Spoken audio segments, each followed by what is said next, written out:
Okay, we're going to go ahead and get started. Want to welcome everybody to Innovation Matters, Pathways for Value, Impact, and Growth. It's very exciting to have a great turnout. We want to thank everybody we know a lot of people have come from a lot of different places, and we appreciate the attendance and the participation that we're going to have over the next 3 days.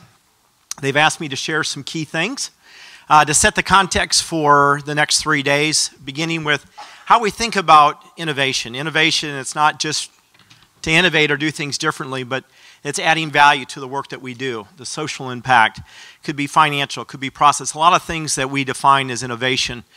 We want you to broaden your definition over the next 3 days.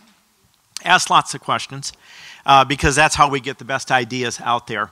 But as you think about innovation over the next 3 days, we're giving you some context as we think about how we define innovation. Of course, there's a lot of them out there. And then just to give you an idea of some of the objectives, one of the most important things that we can get from over the next 3 days is to meet each other, network, build relationships, share different ideas, and because that's going to go well beyond this 3-day event. It'll go beyond that. And so exchange business cards, do whatever you need to do to connect with people. That's going to be an important objective over the next 3 days, because we really want you to learn, and we want us to walk away inspired with some different ideas, things that will challenge our own thinking about how we see the world and the work that we do. To highlight just over the next 3 days, we have a packed agenda. One of the things I want to highlight as we look at Monday, Tuesday, and Wednesday, today is going to be about sharing and learning. Tuesday is going to be building on that and developing ideas and concepts and pilots for new innovations. And then Wednesday is going to really focus around action planning. So we want this to be meaningful. We have our end in mind is that we want to walk away here not only inspired, but prepared to do something. The other thing I want to highlight that we're doing tomorrow morning, we're excited about our Global Citizen Classroom Connect. And that is really going to be, and we're excited about the opportunity for one of our Richmond classrooms to interact with one of our Kenya classrooms. And so that'll be happening tomorrow morning. If you're interested in there, you want to get here early, we'll have coffee served. But this gives you a little idea of some of the things that'll be happening. It's really to begin the dialogue. We know the world that we live in, there's no better people to impact than our children, right, and our youth. So this is going to be an opportunity for us to do that, for them to interact and to begin to understand the context and what it's like to be in two different parts of the world. So we're excited about the opportunity for us to do that. And just a few reminders, I've had a lot of questions around bullet number 2, our Wi-Fi, so you can jot that down as I'm speaking. You won't be able to access Wi-Fi in this room though, so you'll have to be outside the room. We did that intentionally because we want you to be present during these wonderful sessions that we're having. So if you want to jot down that free access, you can do that. We also want to remind everybody around evaluations. We'll be doing an evaluation at the end of the 3 days. So as you're jotting things down, as you attend sessions, we encourage you to be filling out that evaluation as you move along. And then if you haven't already registered for your concurrent sessions, we've been encouraging people to do that at registration. At break time, if you want to do that around the corner when you walk out, please do that. Make sure that we have a head count and know that we can accommodate everybody. And of course, in bold, again, we're here to learn, network, and build relationships. And so we want to encourage everybody to do that. So with that, and to get us started, I want to introduce somebody who I have a lot of respect and admiration the more I read about her background. Our fearless leader, Anne, has been doing this business now for 30 plus years. She started her career with the Peace Corps, having lived and worked, which the lived part, I can say I've worked a lot in countries, but to actually have lived, she brings a lot of experience, having lived in Bangladesh, Indonesia, Egypt, Somalia. She's been everywhere. And that has contributed to her leadership and her effectiveness here at Child Fund. Anne has a very distinguished career and has done a lot of different things, even outside of Child Fund, having served on a variety of key nonprofit boards. And I'm going to highlight just a few of them because I think it just speaks to the quality of her leadership and her influence in our sector. Serves as board member of our U.S. Global Leadership Coalition as well as Interaction, which are two very distinguished organizations. And to be asked to serve on those boards, it's very much an honor for us to have Ann in those roles. And then she also serves in her community. Her and her husband actively serve in our community. And then also, for you VCU fans, I'm sorry to say that she also serves on the Executive Advisory Committee for the business school at Richmond University for the Robbins School of Business. And so that's also quite an honor. And if that wasn't enough, Ann also was recently given an honorary PhD at one of our local institutions. And I just think, again, it speaks to her leadership and the impact that she's having in the world. And I will say, of all the things that Ann promotes since I've been at Child Fund, it's about collaboration and it's about innovation. And I can't think of a better person to get us kicked off than Ann Goddard, Child Fund's President and CEO. Welcome, Ann.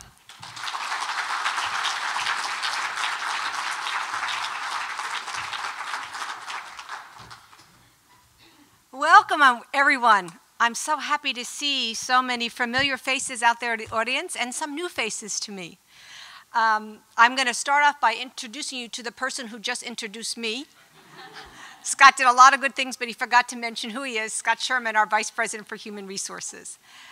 This event has been a long time in the planning. I remember it was about 18 months ago that I was at a Child Fund Alliance meeting, and we were talking about where we're going to go for we have 2 meetings a year, and we move around the world.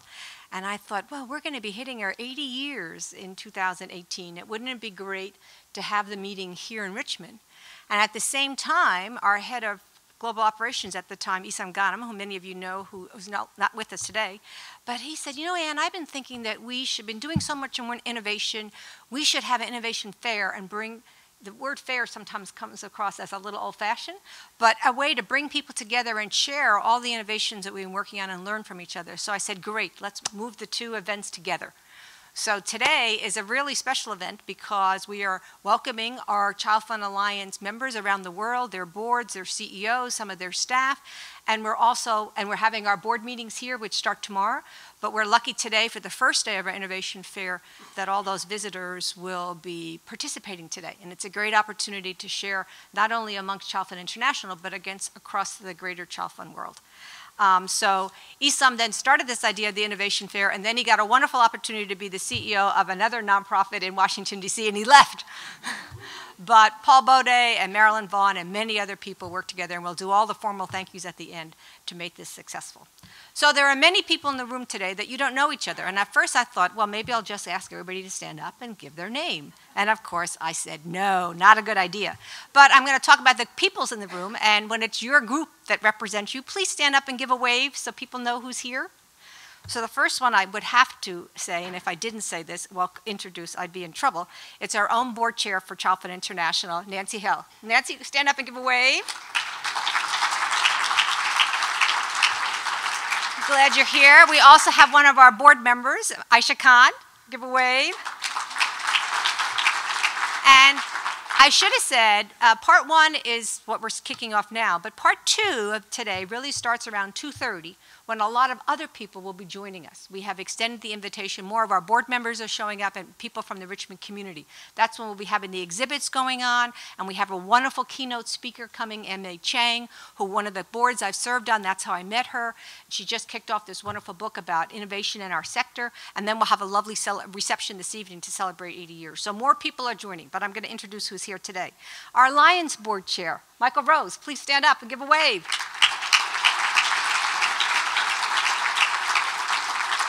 Michael has come all the way from Australia, so we welcome you. And we have many Child Fund Alliance board members. So if you are a Child Fund Alliance board member or a spouse of a Child Fund Alliance board member, please stand and give a wave. Come on, stand up, don't be shy. Okay. We also have our Secretary General, Meg Garnier. Where's Meg? Out of New York City. There's Meg. Welcome. And we have staff, some of Meg's staff from the Secretary General's office in D.C. If you're part of the Secretariat staff, please stand up and give a wave. Okay, 1, 2, 3, 4. Okay. And of course, my colleagues that I work with all the time, even when we're not meeting face-to-face, we're always emailing back and forth, the fellow CEOs of all members of the Child Fund Alliance. Please stand. Come on up. Yeah. They're my colleagues in arms, and we have great relations amongst us, so I welcome you all. They've all welcomed me in their countries over there, so I'm happy to welcome you here. Any members of the other Child Fund Alliance members, their staff, any of those here, please stand up and give a wave. Yes.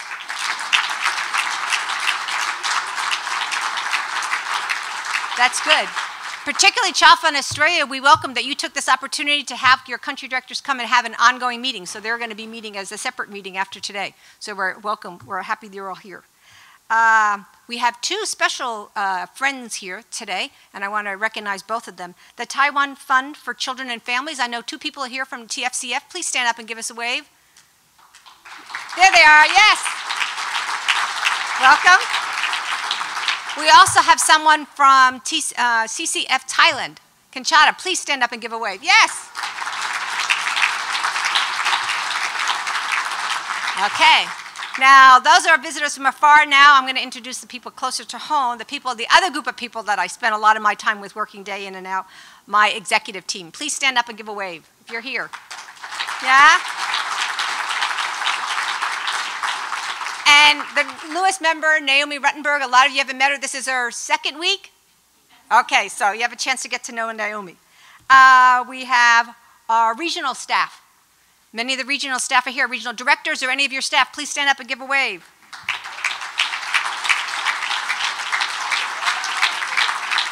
Thank you. Then we have a big contingent from our Richmond office. Please stand up, all the people from the Richmond office. Whoa, stand up. It's a great opportunity for staff. A lot more will be coming during the day. There are people that some of their jobs get an opportunity to travel abroad, some of their jobs don't. And people are already saying, I'm meeting so-and-so and I've been emailing them forever. Now I get to see a face, so that's great. We have many of the Alliance members don't know, but we have an office in DC as well, and a lot of our DC staff are here. So DC staff, stand up and give a wave. Yeah.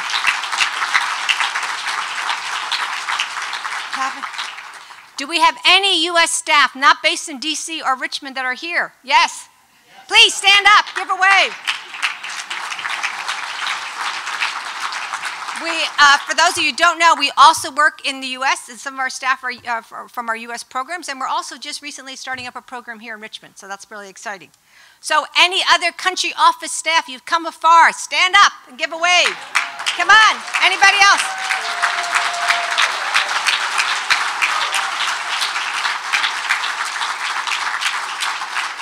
They're the heart of our organization, so we're really glad to have the heart here. We also probably have, I know, some friends and visitors from that didn't fall into a group that I mentioned. So any other friends and visitors, please stand up. We're looking forward to meeting you. Come on, one. Anybody else? You only have one? Okay. All right. As I said, we'll be having more people join us around the 2:30 hour, so please take the opportunity to say hello. Some of them are donors, our friends, some are our partners, etc., and again, some are additional board members. So I just want to say a few words to add on to what Scott said about innovation. There's a lot of meetings for that word around the sector, around our country, around the world, and Child Fund has really embraced the idea of innovation means adding value, both to our children and families and communities we work with, and also to our donors who support our work and make our work possible. So we're not innovation for innovation's sake, we're innovation to really add more value. So how do you know that you add value, right? You might think, and I know, my executive team will tell me, often can have a lot of ideas and you think they're wonderful, and sometimes I do, but really, when you play them out, they don't work out as well. So really, the first thing you have to do is ask, right? What do our children, communities, donors want? But then more important, because sometimes people don't know what they don't know, right? That's common for everyone. The most important thing is, and this is what Child Fund International is really embracing, take the idea and then smallify it. Bring it down to as small as you can possibly take that idea and test it. Test, test, learn, iterate, test. Then definitely go big. We want to go big at the end. But in doing that approach, we spend less time, we spend less expense, and we have learnings along the way that we can fine-tune as we test with those people who we're trying to bring more value to, either our donors, our supporters, our children, our communities. The more we embrace that approach, the more we will iterate and learn faster and bring more value to those that we hope to have, that we hope to serve. So I look very much forward to participating today. I get to speak again tonight at our reception and to talk a little bit about our 80 years and where we're going. Have a wonderful day, everyone. Take the opportunity to network as much as possible. And again, thank you all for coming so far and so near to our Innovation Fair.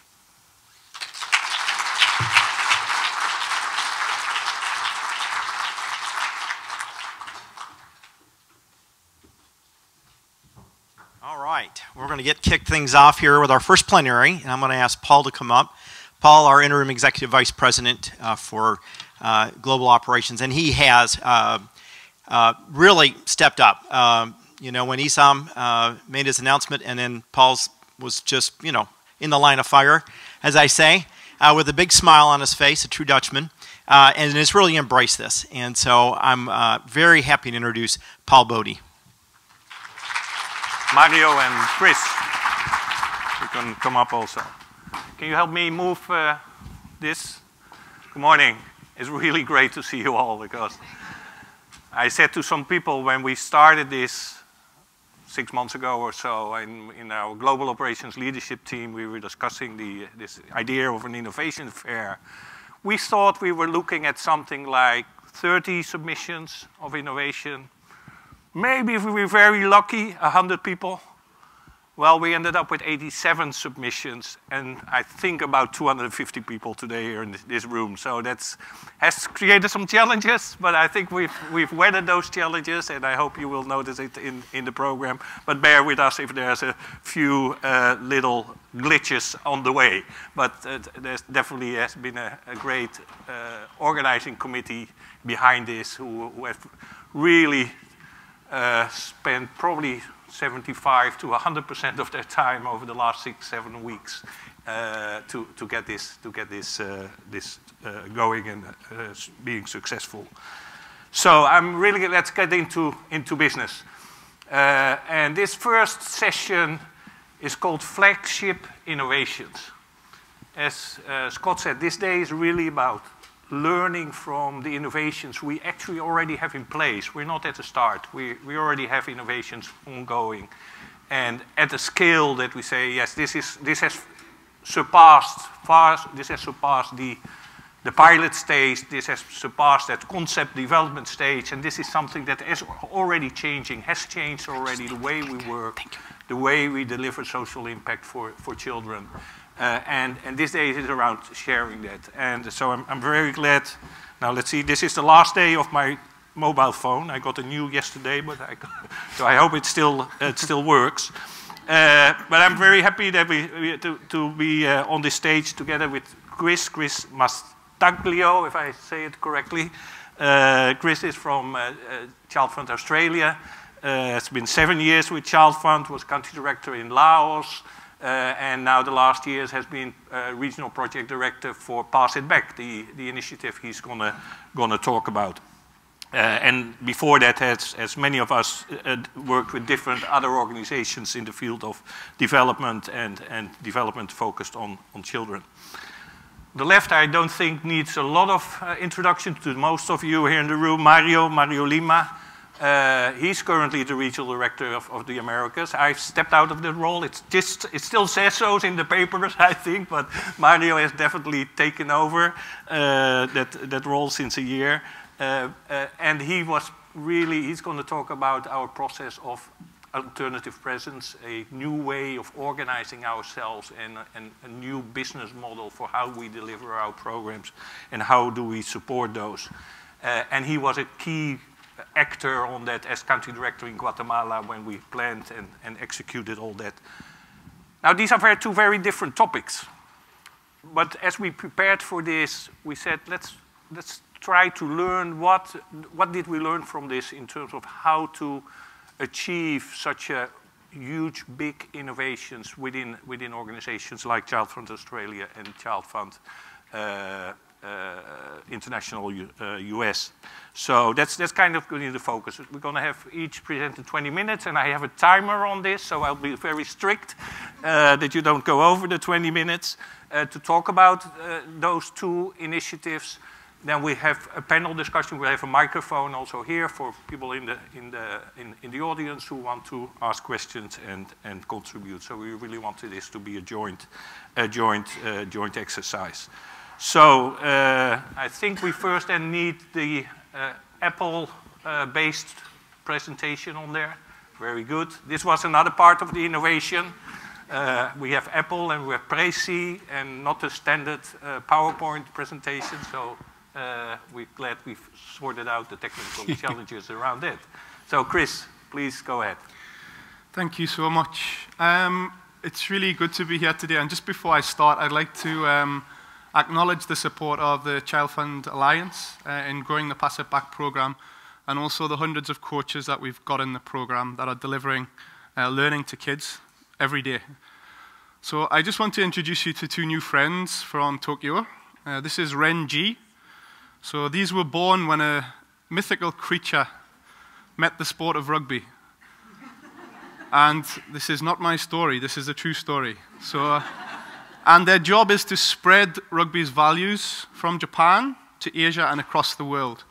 And I think Ren Ji represent, as I talk to you today, they represent a lot of the huge opportunities we've got through this partnership, but also some of the challenges that we face through this partnership. So I'd just like you to keep them in mind because they're very easy to keep in mind as we go through this presentation today.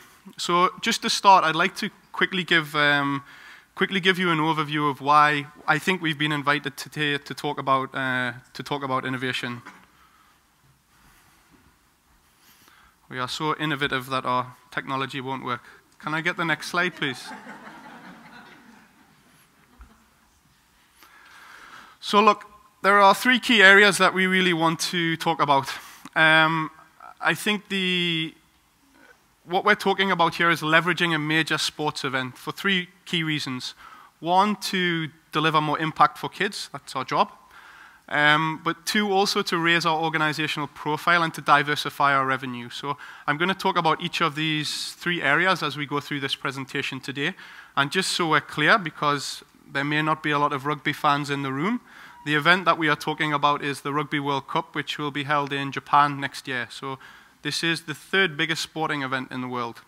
So after the Olympics, after the FIFA Soccer World Cup, you have Rugby World Cup. So it's a pretty big deal. So I think it's really important, and I think you alluded to this in your introduction. We actually showed a lot of ambition around this. We looked at something big, we started really small, we tested, we iterated, and we really went for this. And I think it's something to acknowledge around innovation, that sometimes we do need to show ambition. It's really important to do that.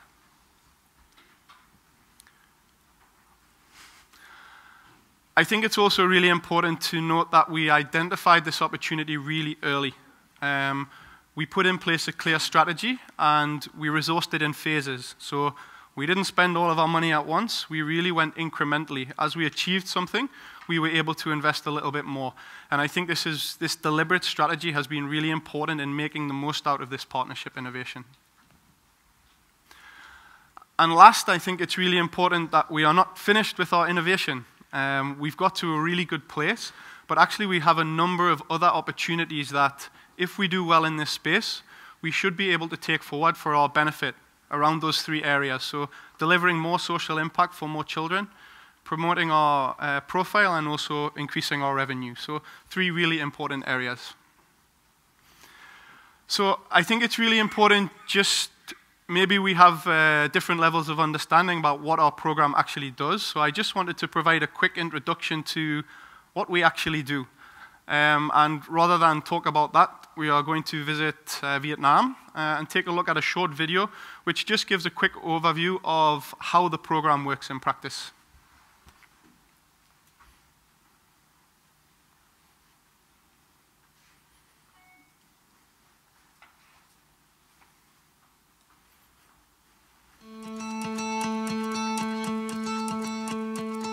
Child Fund Pass It Back is an innovative sport for development programme which aims to equip children and young people in Asia to overcome challenges, inspire positive social change and pass it back to their communities.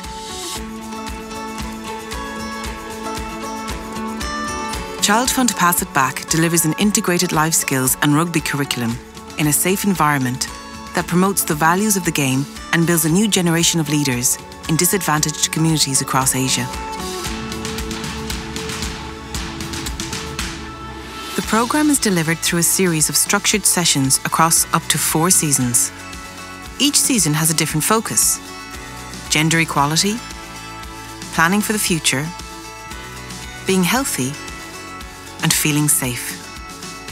Key life skill areas for young people in a fast-changing world. Participants begin each session by signing in and completing a pitch check where players and their coaches check to make sure that the space is safe.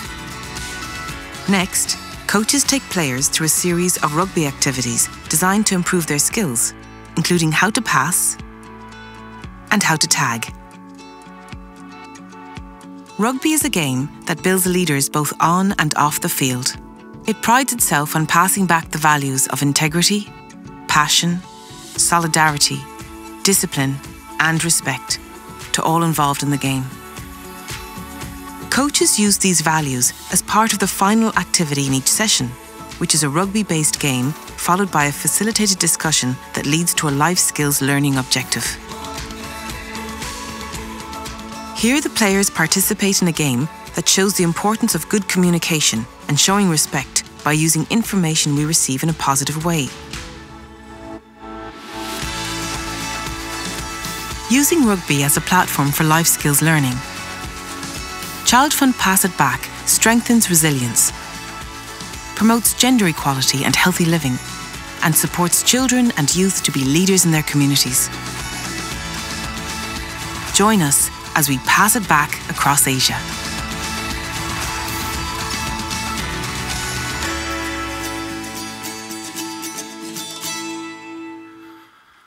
So,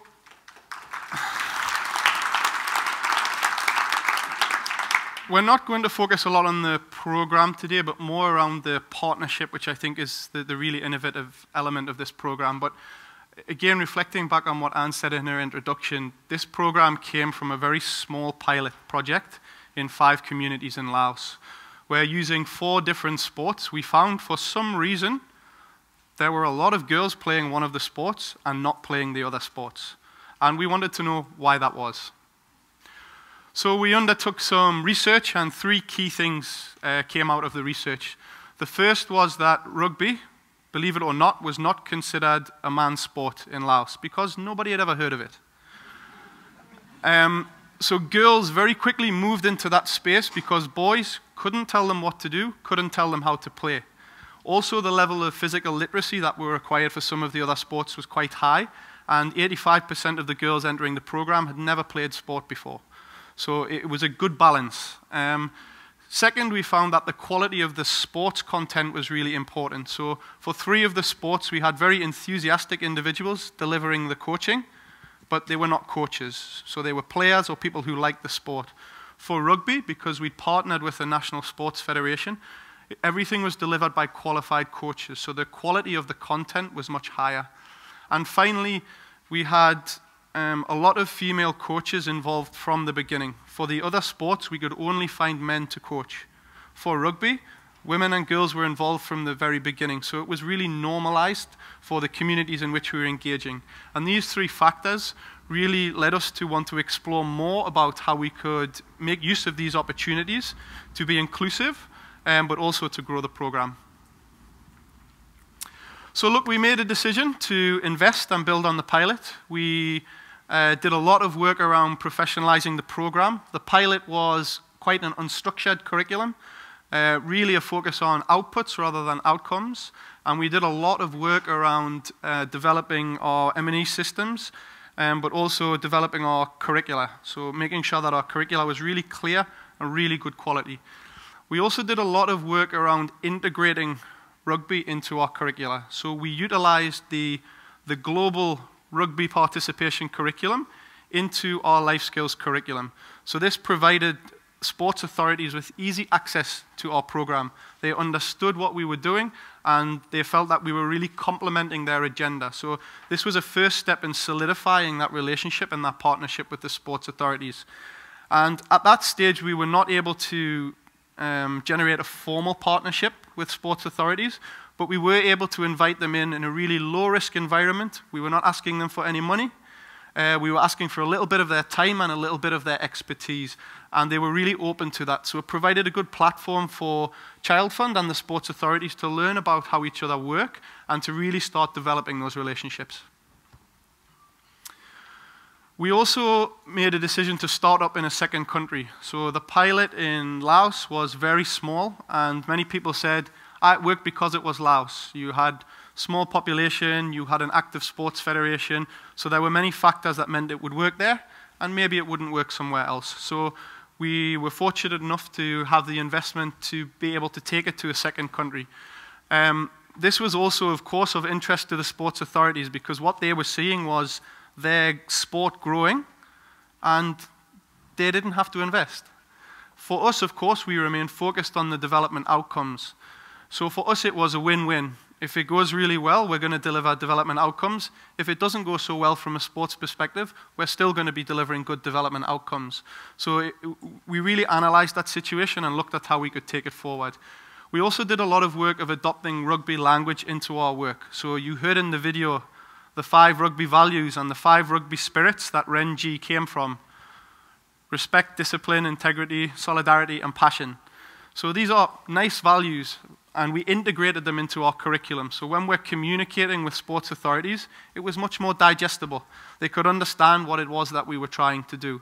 And this was really important in creating that platform where we could engage with the sports authorities. And finally, we were aware that there was a big focus in Asia on the sport of rugby. So for the first time, the Rugby World Cup was being held in Asia, 2019 in Japan, and it was being followed immediately by the Olympics in Tokyo in 2020. So the focus of the sporting world for this sport was really on Asia, and we saw that as an opportunity that we could look to take advantage of with the program. So our goal was really to get formal support from our work from World Rugby. World Rugby are the global federation for the sport of rugby. So you have FIFA for soccer, IOC around the Olympics. World Rugby are the global governing body for the sport, and we really wanted to get their formal buy-in and support for our work. 4 key things we did to achieve this. I think, first of all, we really focused on evidence, developing a really strong evidence base. So that really was down to the investment we put into our M&E development, our ability to collect data at scale and utilize that data. For those of you who are interested about the technical elements of that, I'd be around all week and happy to talk about it. So using Salesforce to collect and utilize that data. We also had a really strong external evaluation done by somebody very credible in the sector. So we were able to say, this program works, it's delivering development impact, and by the way, it's also helping you to grow your game. We did a lot of work around integration, as I said, so utilizing rugby terminology and rugby structures to grow the program. So when you get qualified as a coach in Child Fund Pass It Back, you also get qualified as a rugby coach with an internationally recognized qualification. You also get a first aid qualification that's recognized across the Asia region. So that integration was a really important element of building the relationship with the sports authorities. Finally, that complementarity around, look, help us help you, this is a win-win. We want to deliver development impact to more kids, and we want to help you to grow your sport. So by putting these 2 things together and having a product that allowed us to do that, it really provided us with a strong platform to start growing the program. And of course, we invested a lot of time and a lot of meetings with a lot of people. So understanding who the right people were, which relationships we needed to develop, and how we needed to talk about the program. And this was a really deliberate strategy by the organization to try and get to where we wanted. So look, why would we want to do this is a question I'm often asked. Here are some of the numbers to tell you why. And I think as Anne said, this is really about value add. This is about providing us access to people to talk about our programming, so to talk about Child Fund Pass It Back, but to also talk about our broader work in education, health, nutrition, whatever it may be. But to have a connection with a group of people that we may not otherwise have. And the program has really provided us with that opportunity. So you can see the numbers of people that we potentially have access to through our partnership with Rugby World Cup. So this is around profile raising, but also, I think, introducing the role of sport for development. It's a relatively new area in development, but also introducing Child Fund as a really coherent and credible organization working in 60+ countries around the world, and somebody that you should get involved with and you should support. So we have huge opportunities here moving into 2019 to have people know who we are, what we do, and to utilize that for growing our profile, hopefully growing our fundraising, and of course increasing our impact in the communities in which we work. So look, just to finish up, I want to give a couple of reflections on some of the challenges that we have faced and also some of the successes that I think are really important to acknowledge. And I think a lot of these will be unpacked a little bit further when we go into the panel discussion after Mario's presentation.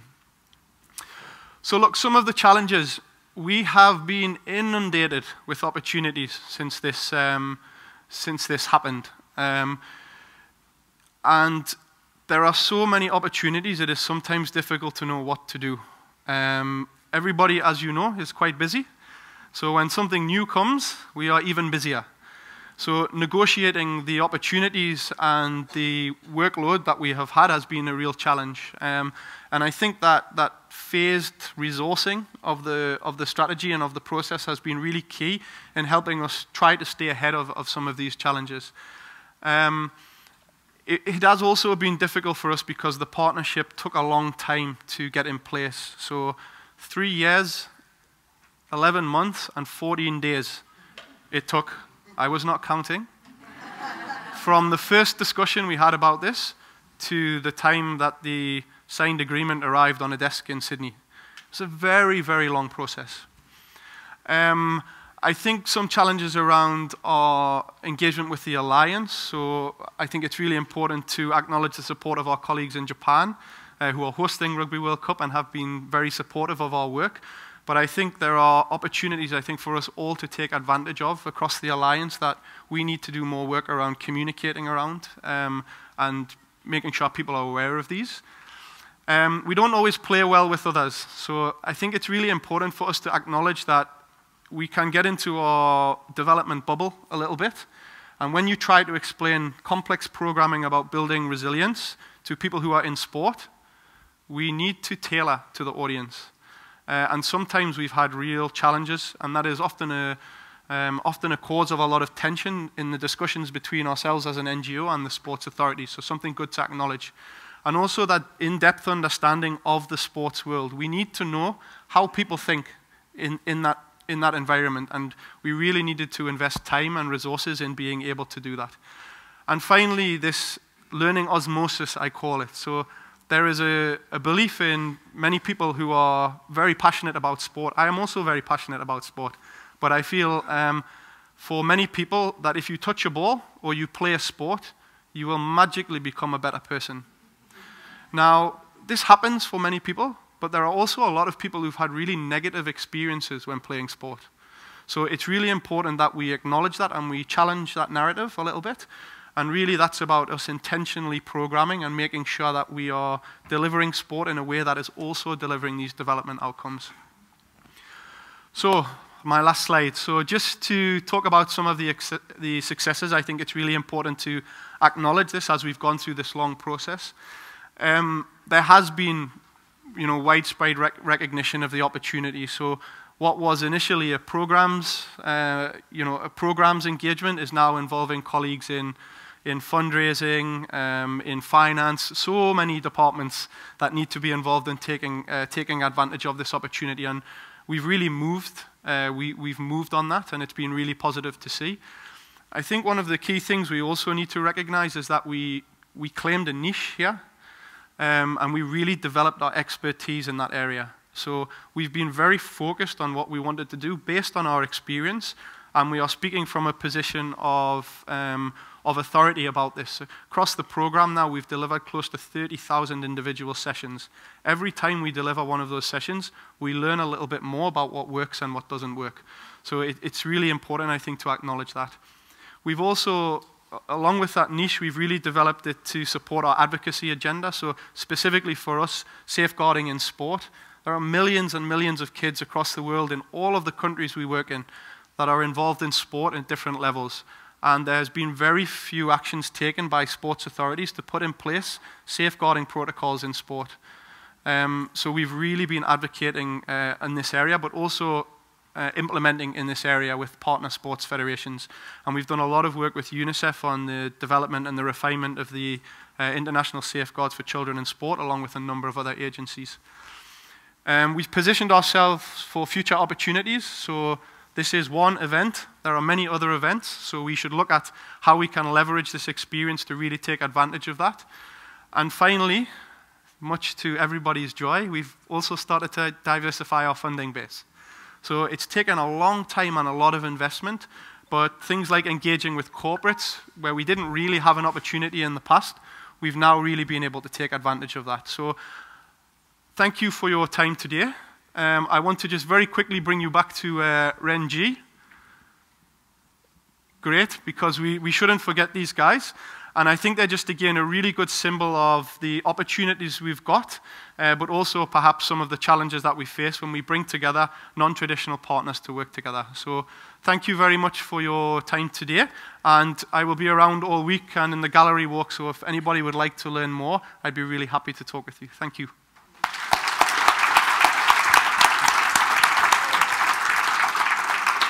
Thank you, Chris. There was quite some amazing timekeeping there, I must say.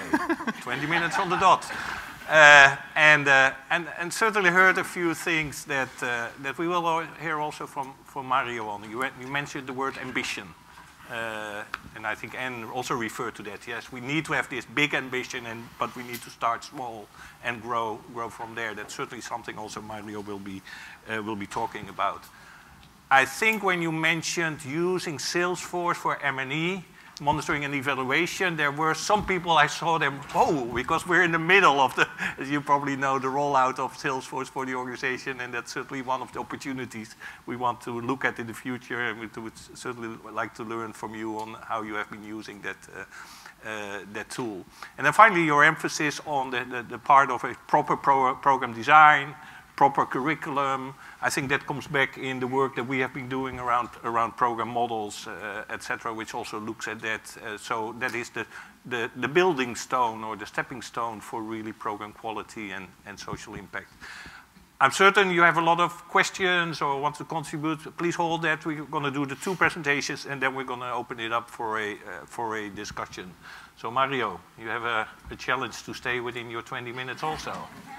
I know, and then those of you who know me, I could speak about this the whole day, but let me focus on a couple of things. I am standing here today, on the one hand, very proud to be the person who's going to present an effort that has taken 2 years, over 2 years to design, when many people have participated.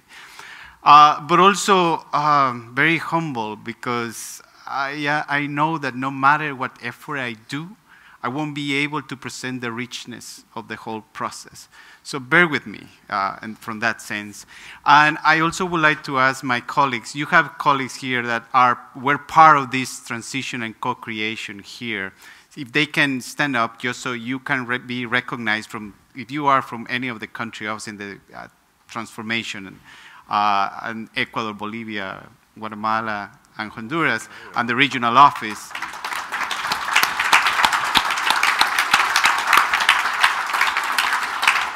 And please feel free to inundate them with questions, okay? So I also want to keep in mind that in this picture, kids who are there are the whole reason why we engage in this transformation of the region. There are many things I could talk about, but I'm going to focus on just a few of them. And my intention here is, if I leave the moment with you being interested in pursuing more information afterwards, I will be successful. So A couple of things that I would like to share is the intention behind alternative presence. So when you hear alternative presence, the intention behind was this. One is to focus on stronger partners. The second one is to focus on child protection and increasing the standardization of our programs in the different country offices, increasing the satisfaction from sponsors and children at the same time, increasing the efficiency and effectiveness of our operations through shared services, and finally, our capacity to advocate. I am going to focus just on these three, and just a little bit about them, not the whole discussion on it, but just so you know that these are the three. I'm not going to talk about the other two because I don't have enough time, and Paul promised me to be very strong on that aspect. Sorry, I just want to say Paul was a very important element in this. He was leading the effort, and I think we need to recognize as well that the visionary leadership is very important in this process. So just want to recognize that. I will start with shared services. And with shared services, what I want to say is these are the different units that you can see there that are part of our shared services. So when we are talking about shared services, we're talking about finance, we're talking about HR, we're talking about the traditional back office support that you will see. But also, in our case, we also decided to include the core element of our business, and its program, monitoring and evaluation, and this is an important aspect, and sponsorship as well. The other aspect that I want to point out is that this took about 2 years in the process. So it's not the same way that you were describing it. It takes a while, right, to take place, to have discussions, dialogues, many times, many meetings, to really talk about these elements and move it forward. A few elements that is when we talk about the transformation, my sense is that sometimes people have the feeling that it's just about reducing the number of people, and it was not exactly that. It was a way to be more effective, yes, but it was also to find if there were other areas that we needed to explore that we haven't done. So let me start by saying that SSU was have a dual relationship and reporting mechanism. On the one hand, the technical aspects report to a technical person in the region, but when it comes to serve the country office, they report to the country director in that office. So that's an important element to keep in mind as we talk about shared services. The other element is that this is the structure of these 4 country offices nowadays. And you will see the numbers afterwards. But this is, you will find 3 new positions that we didn't have before. So one is related to advocacy. The other one is related to child protection, just again to focus on that. And then there is an area that we were exploring that is outsourcing some services related to the correspondence in sponsorship. And this is the SSU. This is the full staff of the SSU. So sometimes you hear things like, yeah, you have this, but you have a huge SSU, right? So these are the numbers, so you know. So offices went from a number of 27 people down to 11, and then SSU 18 for a total of 62 in the 4 country offices. So we went down by 43% in the number of people, and some of the functions needed that we have stronger local partners. That was a very critical piece of the puzzle. Let me share also that the SSU needed to take into account 2 important elements. You have shared, probably you have heard of the service level agreements, which is a difficult one, Olga, for me. So it shares the agreement between 2 parties, and the 2 parties are country offices and the SSU unit. And this is the way of putting it together. We will call it terms of reference, but it has both ends. And these are some of the elements that needed to take into account. Something that you will see that is very important to highlight is the customer is the country office, and we needed to make sure that they are satisfied with the service, right? This is very critical and important as we keep it. The other element is that you need to keep clarity on processes, clarity on the key elements of each one of the services, that you share that with people and people know and are aware of all of those things. That you have to produce a series of manuals that will explain the different processes, but it's not to overload people with information, but at least that we know when you are in a position, what is the role that you play for that particular process. And you know the time it will take to receive a service from the beginning to end. So those are some of the elements. I would like to share a little bit of the new services that we are seeing coming out of, yeah, it's a little bit of the music of the video. And this is how we are monitoring through SSU AOPs, right? Because that's the annual operating programs, right? The planning. And this is how we have that, and we use data to see that from the formats that we receive in the organization and how we fill that out. And now we have every country office is receiving this, or will receive this every quarter to have a perspective of how they are doing.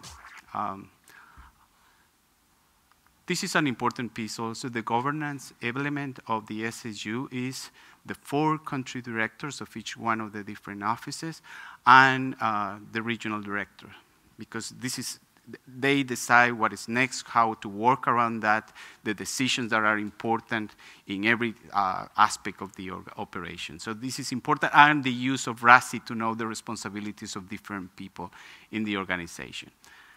I'm going to talk a little bit about the changes in sponsorship as well. You say how long? 12, okay, of sponsorship.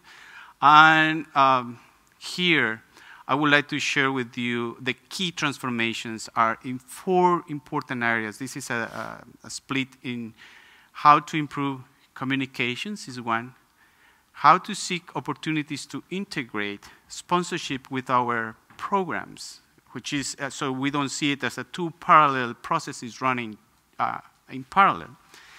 How to increase efficiencies, and how to reduce, and I just call it here our carbon footprint by reducing, printing out so many papers every time. So I'll talk about, we ran a series on, at that point in time, Nicole was leading us in running a series of pilots in different offices to test different things that the intention was how to improve communications for sponsors, but also how to give children a meaningful experience every time they were writing or they were creating things for sponsors. Then the next step is, once we collect the information, is how to take it to scale. Test it in 1 country, and then if it works, you multiply it by 4, and you'd run it in the 4 countries afterwards. This is another one, and I know that we are going to hear this from other country offices here, and is the use of e-money to transfer DFC, the children, that they receive effect in cash contributions from their sponsors, right? And what we have done, this is a very important, and we were in Bolivia, this was tested in Bolivia, and you have these families that they were saying, you know what, we thought that managing ATM cards, because that's the path that we took over there, it was just for other kinds of people, they say. We never thought that we would do something like that. So the transformative element of using that, the power, the empowerment that people feel just to go into the bank and putting that card into the ATM machine and getting money out is a very important and powerful feeling for families. The other aspect that I want to, let me see. This is the other one. We have built a platform for monitoring aspects. And we have combined different tools that we use in the organization. For those of us who don't know this very well, let me make a very simple explanation. We have 3 different levels of monitoring, right? Monitoring 1 is accountability, and is our kids doing what we are offering that they will do? Are they attending the different programs and projects that we have? The second level is, are we doing the transformation in behaviors that we are seeking? So usually we run these things in different moments, and so we have unified that. We are doing everything through tablets, as you can see that. This is a mom signing that she has gone through the process of being interviewed and answering. And this was done by our office in Honduras. So I know that, Leslie, you are there, and the other part of the team is here. So if you have questions, this is how we have integrated now that into the process, and you go through level 1, level 2, seamless for people. They don't know those things. They just know they need to answer a few questions, and then you have the collection of all your answers. This is another one. This is how we carry out the different programs and projects, life stages. The integration, this is an important aspect for us, and is what we call, remember in Sarah Bushy here, the magic moments. And the magic moments is how we integrate, and we all know what a magic moment is if we have kids around in the family. They don't necessarily be our kids, but our friends, right? A magic moment is when you take a picture and you say, oh, right? That's a beautiful moment for that baby. That's a beautiful moment for that kid, graduation, and so on and so forth. So how we integrate magic moments in the programs that we have, that we can take pictures. And if you see the picture at the bottom, it has some tag names in it. This is something that we want to explore in the future. It's not a reality as yet. The name that shows there is not necessarily of the kid, it's of the sponsor. So how in the future we can see picture of kids engaging with other kids, but when you see it in your whatever feed we use in the future, that you will have, you can recognize the child that you are sponsoring in the different activities. So this is something that we are constantly thinking of.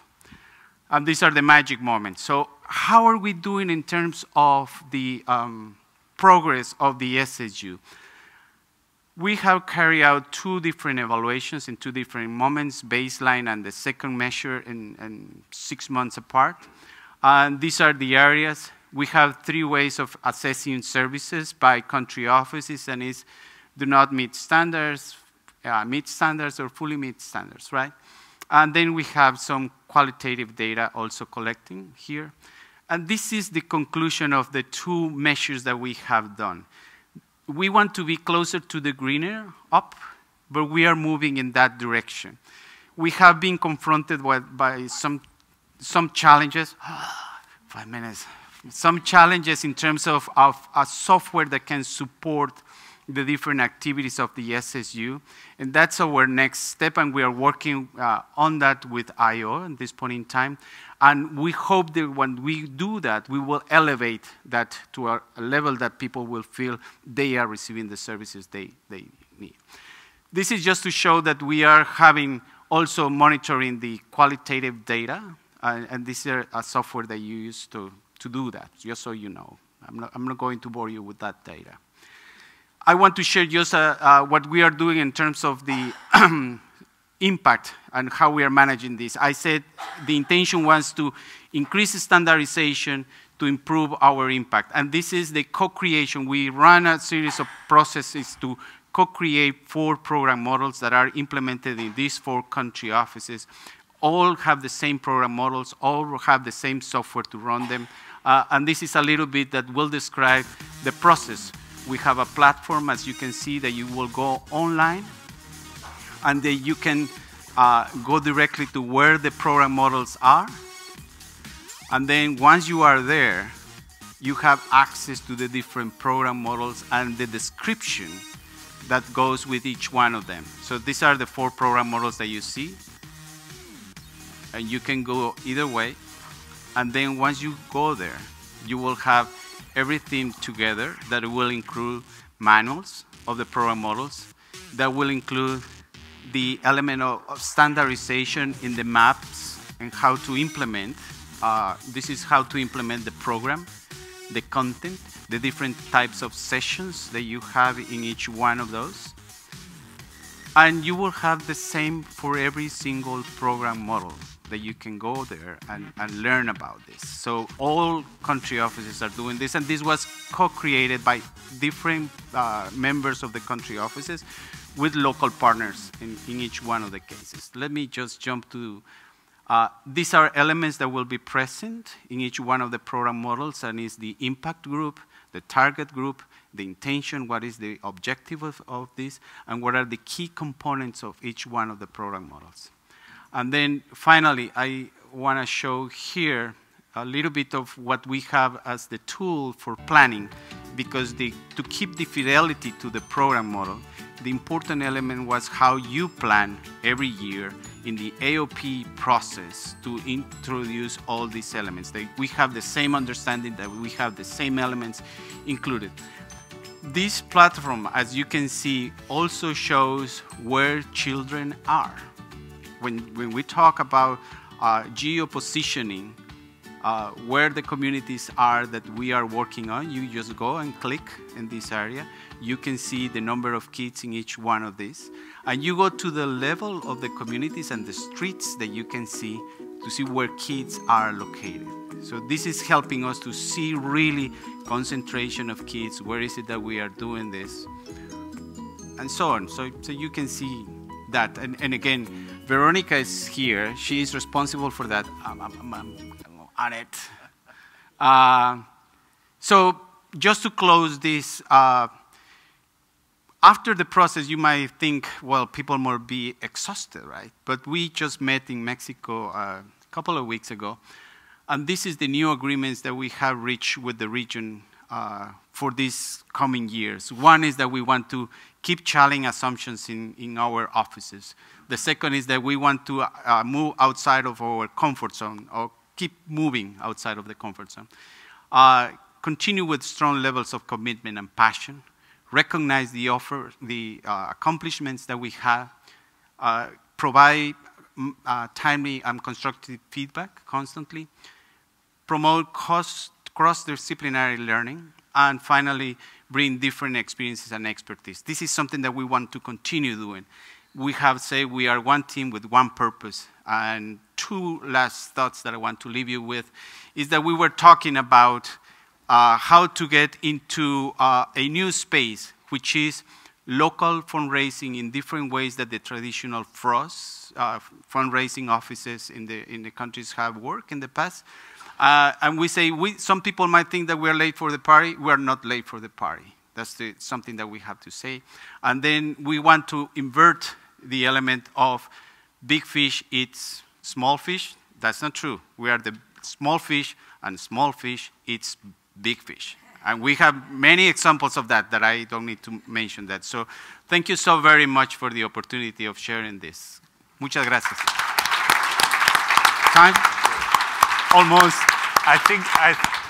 Thank you, Mario. I think you were lucky because my timer stopped again. So I think I gave you some extra time there. But no, it's really great to see how this has further developed. Since a year ago, until a year ago, I was involved with this. But I think there has been some really great progress. And actually, this is serving us globally. The monitoring platform that Mario is talking about, it was developed for this alternative present process. We're now introducing that same platform for use globally in Asia, in the other two countries in the region, and in Asia and Africa. The concept of program models is very much what the program development team is working on. So many elements are kind of piloted in this alternative present context, but then taken forward at a larger scale.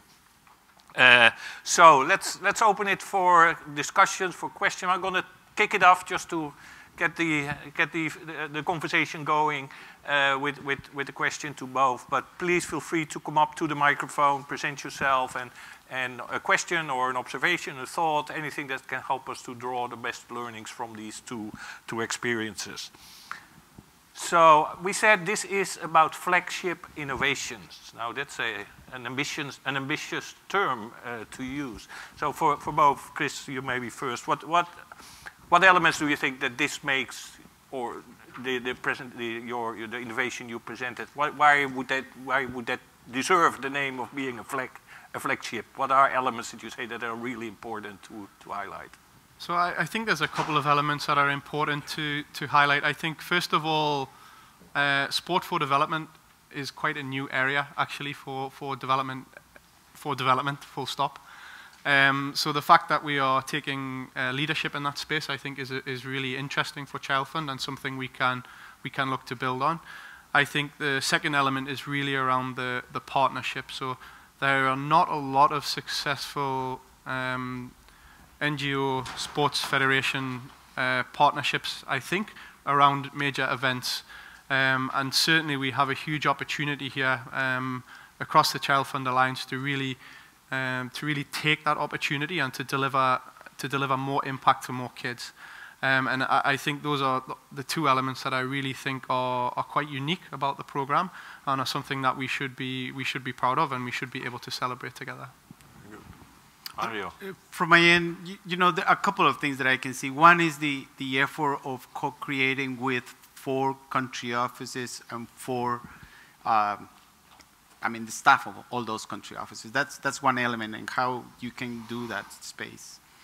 The second one is, as we see the history of our organization, my hope is that some of the elements that we have been working on might be part of the next shift in the organization. And that's my hope that that's going to happen. Yeah. Very good.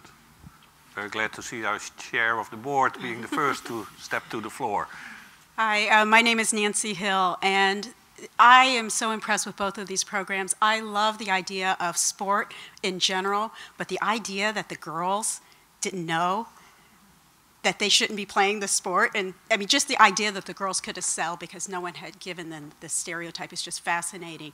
And you know, I'm a data gal, and so this idea of iterative, dynamic data to really triangulate on need is just so important. And you know, both of these projects, you know, are great, and they're finished, and they're shiny, and there's PowerPoints, and there's dynamic PowerPoints with music.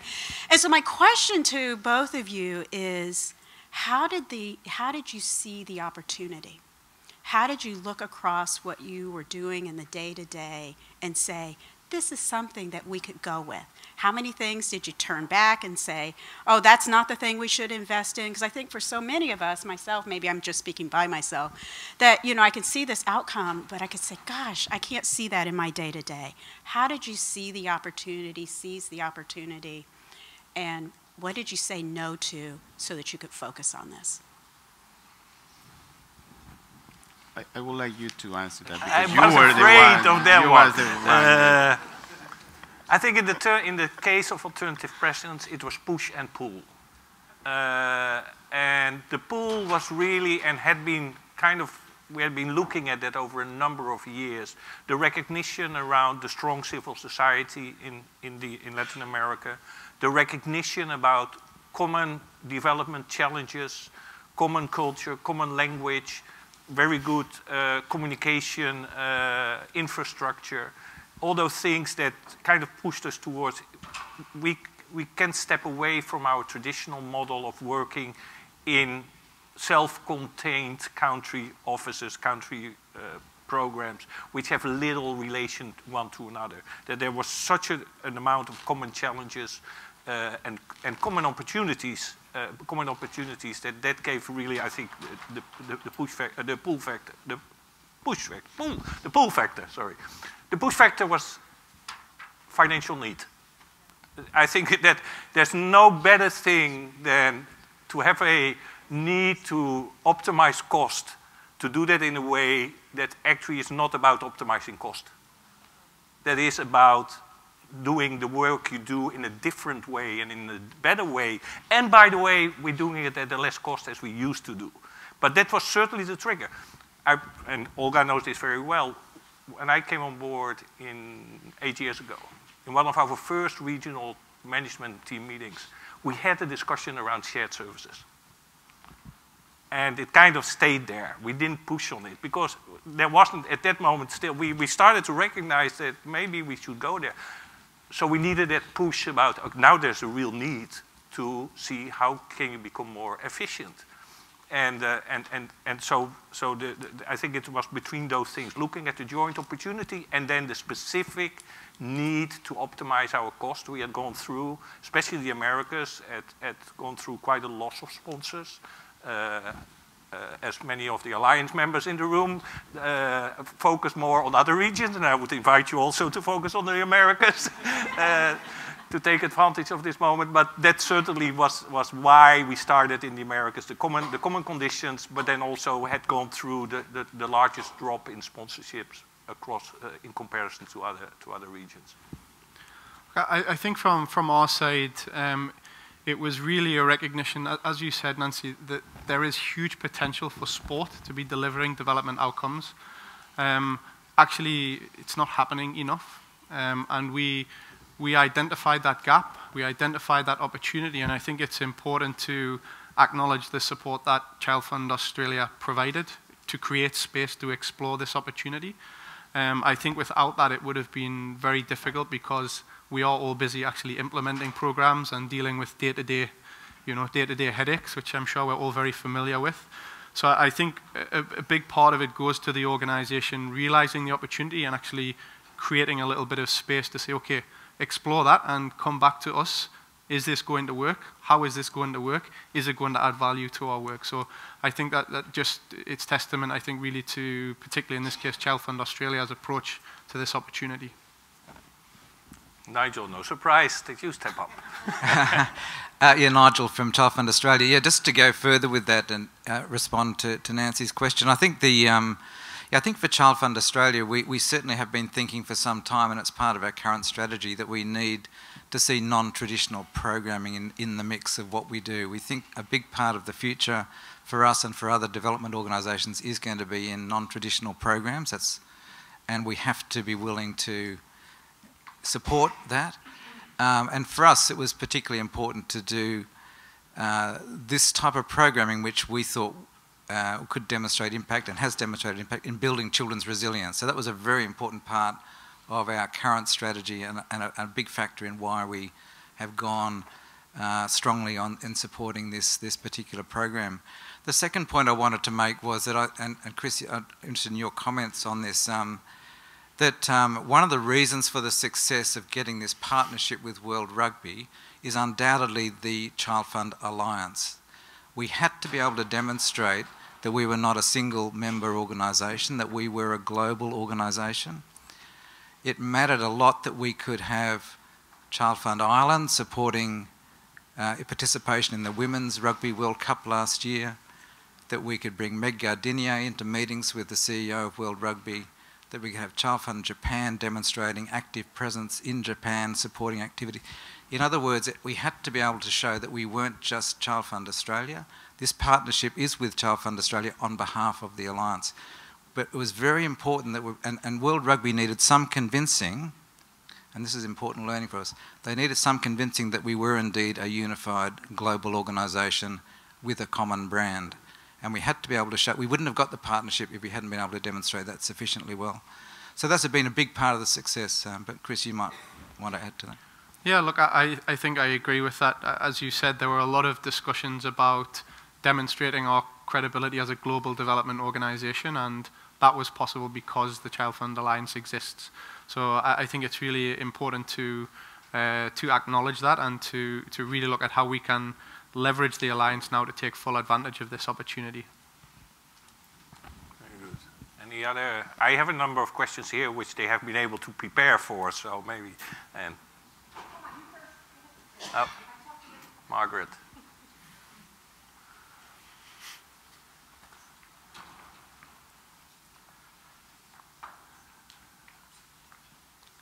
Thank you, everyone. I'm Margaret Sheehan from Child Fund Australia, and I'm the International Program Director. And you think I'm going to say something about Pass It Back, but I'm not. Thank you. Except to say that some of the things that we said no to on the way, I think we didn't say no on the way, and that creates, a lot of stress and challenge.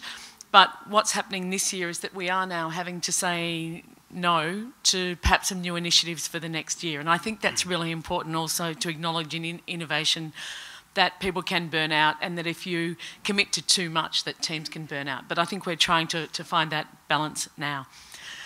Thank you for your presentation, and I'm very interested. We ourselves have been looking at monitoring and evaluation and how we measure at different levels and how we feed up to our board and tell them about lessons learned and how do we show that what we're doing works.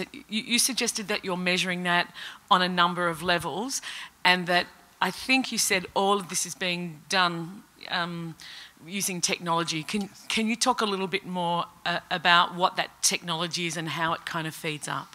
Absolutely. A couple of things. One is that what we did, and this is Veronica's work, so if you want to know more about that, beyond what I will say, one is that we went from, there were, out of these 4 country offices, we have 3 different systems trying to measure different things, right? So Veronica went and visited each one of them and learn about the different systems. We, at the end, picked one and added the value add that the others brought to this one. So right now what we have is a database that collects information.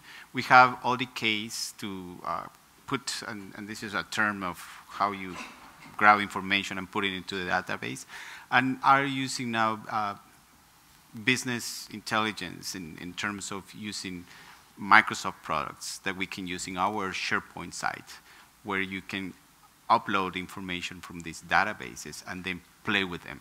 We have created, or we are creating, a series of dashboards where people can go and just see, and if they need additional information, they can create that. I don't know if that is answering, but we are collecting information from all local partners, all communities where we work, what activities are being carried out, with what children are, who is attending the different activities, and we have a record of each one of those activities being participating on.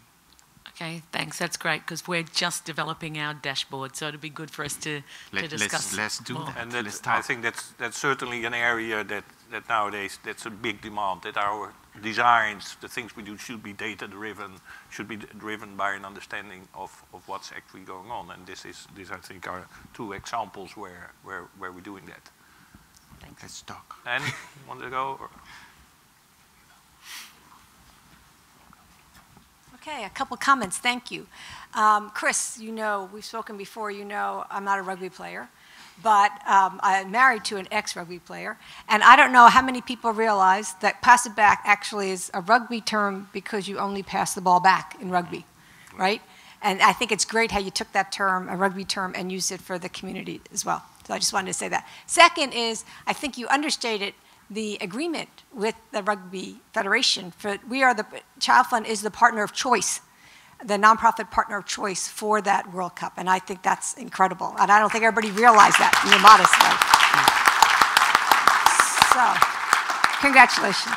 I'm going to go to Mario's presentation. As all Child Fund International staff know, we're going through an organizational effectiveness project right now, and we are taking lessons from the alternative presence process in Latin America to bring in, learning from there to bring into our organizational effectiveness. How can we take some of the things that worked really well and scale them up? So I encourage you, you guys have an exhibit here as well. Yes, we do. I encourage you in the exhibit time to go and learn more. Those from other regions, learn more about the process and what they're doing, because it'll help. That's all. So I'm just making TV announcements. Thank you. Very good. That's one I wanted to make, glad I don't have to do that anymore. I think you had a question here in this? No? Okay. Any other? I think we have, I have a few. It is always when you embark on these big changes, then you look back 2, 3 years later, you say, if I could have done this different, it would have worked out even better. What's some of that aha moment for you that you say, that was something we could have done differently? I think the biggest challenge for us has just been the speed at which we've been able to make decisions, because it was such a huge change. So, you know, with hindsight, you'd like to have had 5 more staff on 2 years before, but we know that it's not always that straightforward. You have chicken and egg always. I think maybe to have had clearer processes in place around our decision making, so when we want to go for something and when we don't.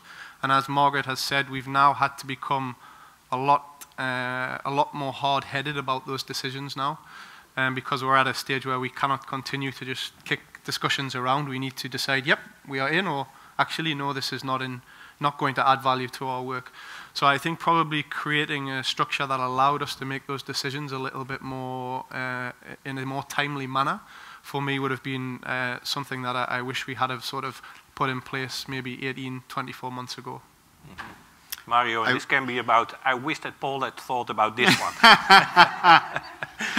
Oh, darn it. Well, I think that would have been great to have foresaw the need for the software solutions for the SSU, this shared service unit, beforehand. Right now, is the pain that we are having is in that particular area. So I would say I wish we could have seen that earlier. Yeah. We saw it earlier, but we went the wrong route, I think, initially on that. That I can tell you more the details about over the break. Anita, very good. Yeah, hi, good morning, everyone. I'm Anita Anastasio. I'm the Deputy Regional Director for East and Southern Africa. I have a question to Chris. Chris, how do you see this initiative of Pass It Back rolling out in Child Fund Alliance countries? Thank you. Thank you. And what rolls out? Yeah, and great to what see are you the again opportunities? after so Yes. many years. We knew each other in Afghanistan maybe 15 or 16 years ago, a long time ago. I think the opportunity here is we've got a really strong product that is delivering, it's delivering impact. We've got a product that's flexible, so we've used it in a number of different ways in different locations. For example, in the Pacific and Fiji, we were asked to go and do an iteration of the program. So it's quite a flexible program. I think there's a couple of elements. One is programmatically, it would be great to have Alliance members take the program and implement the program. Obviously, we all need funding to do that. So the question then is, how do we utilize the relationships that we've got through the sport to help us generate profile, to help generate funding? And I think there are opportunities for all of us there. In North America, for example, there are 53 million people who are actively engaged with rugby. So that may not sound like a lot of people in such a big population, but it's still quite a lot of people. So you have that immediate common bond through the sport, which can then introduce people, I think, to the organization. And it's a little bit of a different way of working, but I think it's a really strong way of working because the community around this sport in particular is quite strong. And I think it's something that we could all look at leveraging. Certainly in Australia, we're working through a lot of different ways to do that, and in Japan also, with our colleagues at Child Fund Japan. And I think that's something we could look at taking on in a number of other areas. So really identifying what are some of those opportunities and how we can take them forward. Thank you. Just to, Javier, you had a final question, and then after that we're going to wrap it up. Hi, good morning. My name is Javier Alvarado. I'm the Partnership Portfolio Manager in Ecuador. And I would like to ask to Chris how the value proposition that you had in the program has been evolving when you were moving into different levels of partnerships, because going into the community, of course, we have a legitimacy in the community and we can have this value proposition immediately bought by people and local actors. But when you are moving into other levels and you are moving to an international association, what was the value proposition that Child Fund is presenting that is competitive and it's attractive for that other level of partners? Thanks. So I think what was really key was, and I talked about it a little bit in the presentation, was around the integration. So how we utilized the language and the structures that were already in place with the partner that we wanted to get to make our work a little bit more accessible. So as Nigel said, this predominantly came out of work around building resilience for young people. Resilience is a contested term at the best of times in development, but when you introduce that to sports people, it means 100 different things. So you play rugby, you're more resilient because you get hit, you get tired, you still have to go. It means something very different. So I think it was a process for us of really looking at how we can not compromise on what we're doing, but how we can present it in a way that's really digestible for the authorities that we were working with. And I think we've been quite successful with that. So there's now much more, I think, much less stress in our dialogue as partners than there was at the beginning. And as I said also in the presentation, some of the feedback we always get is that we make things so complicated as an NGO. Why do you need to make it so complicated? So it's really about presenting what we know are very complex ideas, but I think in a much more straightforward way, and understanding what the partner needs and what the partner wants. And that process, as I said, took nearly 4 years, I think, and actually is still evolving. So very good. I just wanted to close this little discussion with one final question. Just two very quick, I'm also monitoring my own time, so two very quick thoughts on, here in the room, many people are thinking on their innovations they're working in. We're going to work tomorrow in our micro labs on ideas. We're at that stage of initial concept and pilots. What advice can you give to go from the concept stage to something like this big as you have implemented in the region and as you have implemented in Asia? What are key steps that people should consider? I think a critical step that I saw always was the inclusion of people who were part of, let me put it this way, of the problem or the challenge, that they are the ones who find the solution as well. I think that was critical, and across time it showed that way we have ownership in the process. So I would say that. So I think this is really important, and something to add from our side is get your evidence in place. I think the stronger the evidence you've got in place, when you are being asked critical questions about your work and you've got evidence to support your work, it's pretty helpful. So it's really important to structure that from the beginning, because I think if you want to scale up and you want to justify large-scale investment, you really need to be able to have the evidence to support that. Thank you. So evidence and involve the people that are affected by the change you're gonna make. So thank you very much. Thanks, Chris, and thanks, Mario. Thank you. Over to you. Thank you. Okay, we're going to be moving to our concurrent sessions. We got about a 15-minute break. It's grab and go. Well done. If you're going to be in the session around advocacy, that'll be held here, live streaming. The other sessions will be down the escalator, which is where the refreshments are. Coffee, fresh drinks are down there. So help yourself. Be sure that you mingle. Introduce yourself to people you don't know. Thank you.